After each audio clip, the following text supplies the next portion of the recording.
복된 소식 아름다운 소리 AM 1590kHz 시카고 기독교 방송입니다.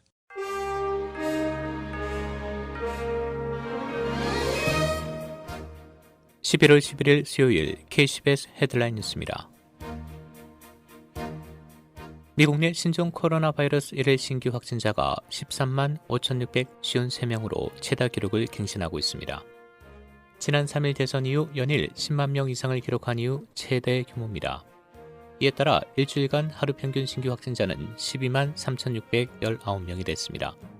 텍사스와 일리노이주에서 1일 평균 1만 명 이상을 기록하고 있고 특히 위스콘신에서는 하루 7,073명으로 코로나 사태 이후 최다를 기록하면서 토니 에버스 위스콘신 주지사는 어제 코로나 바이러스 지침을 준수하도록 촉구하는 행정명령을 발령했습니다.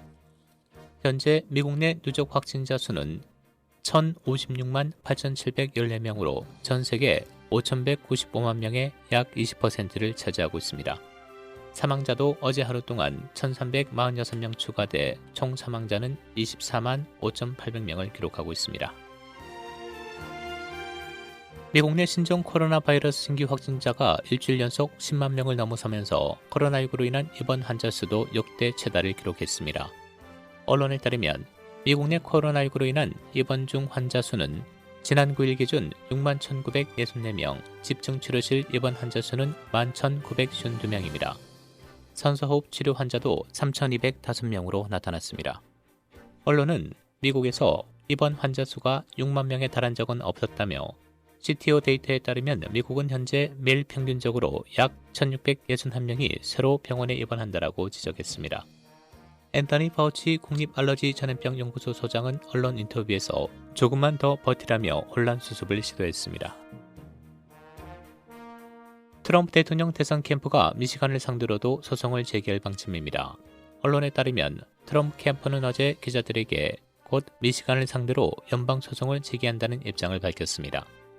트럼프 캠프 공보국장은 통화에서 우리는 인내심을 요구하고 있다며 이건 절차다, 체계적으로 거치겠다라고 말했습니다. 이번 소송은 개표 참관인 초를 문제 삼은 것으로 알려졌습니다.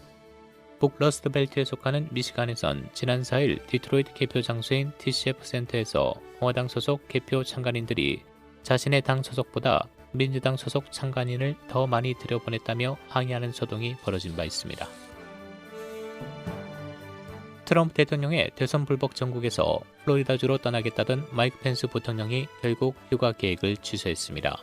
언론에 따르면 행정부 관계자들은 펜스 부통령이 이번 주 플로리다로 여행을 가지 않을 것이라고 밝혔습니다.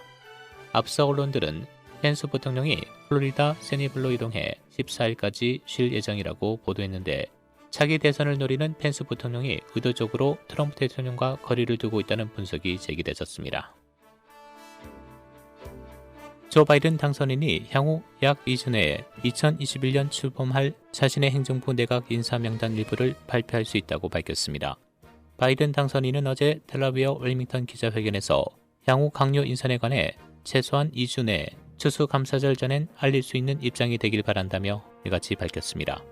그는 또 향후 백악관의 협상 파트너가 될 수 있는 공화당 미치 맥코널 상원 원내대표와의 소통에 관해선 선거 이후 미치와 얘기할 기회가 없었다면서도 머지않은 미래에 대화할 것으로 예상한다라고 밝혔습니다.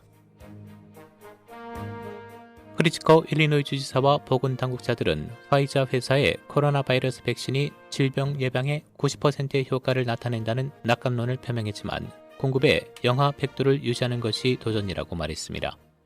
크리츠커 주지사는 일리노이주에 이러한 유형의 백신을 저장하거나 운송하는 데 필요한 장비를 제조하지는 않지만 주정부는 역량을 가진 기업들과 협력할 것이라며 그러나 엄청나게 많은 시간이 걸릴 것이라고 밝혔습니다.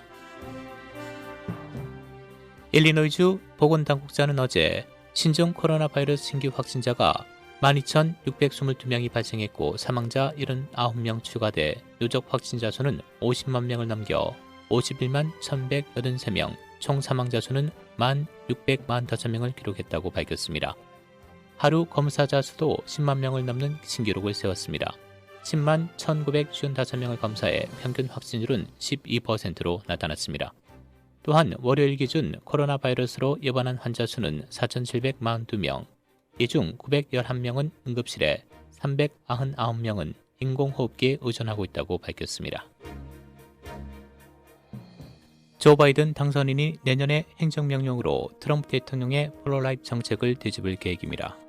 2020년 대선의 공식 결과가 여전히 불확실한 가운데 여러 언론 매체를 통해 승리를 선언한 조 바이든 전 부통령은 내년 초 대통령으로 취임하면 트럼프 대통령이 내린 여러 행정명령을 취소할 것이라고 발표했는데 그중에 프로라이프 정책도 포함되어 있다고 밝혔습니다.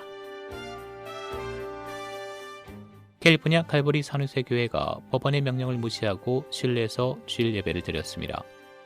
담임 목사인 마이크 맥클레어 목사는 나는 하나님이 내게 하라고 말씀하신 일을 해야 한다라며 히브리서 10장 25절 모이기를 피하는 어떤 사람들의 습관과 같이 하지 말고 오직 권하여 그날이 가까움을 볼수록 더욱 그리하자라는 말씀을 인용했습니다.